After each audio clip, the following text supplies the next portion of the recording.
On this week's boiler tip, we're going to answer a question about differential pressure transmitters. And it is something that kind of stumped me right out of the gate when I ran into them because if you look at a differential pressure transmitter, what you're going to see is one side's labeled with a plus, one side's labeled with a minus or a H and an L, high, low, plus, minus, etc.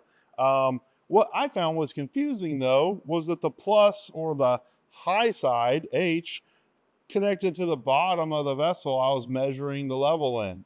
And the side that was the low side went to the top of the tank. Well, wouldn't that be backwards?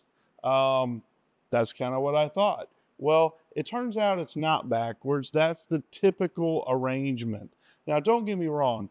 With these transmitters nowadays, I can get in here with a laptop and flip the directions and do all kinds of things with it and scaling and everything else.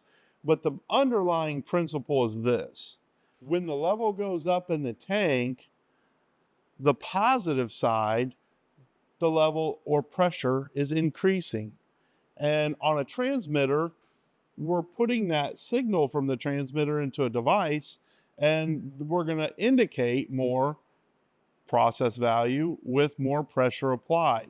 So the reason we use the high side for the connection that moves is because as the level goes up, we want the signal to go up without having to do anything complicated in calibrating the transmitter. The low side, which is actually tied to the top of the tank, that's really the zero side. That's the reference leg.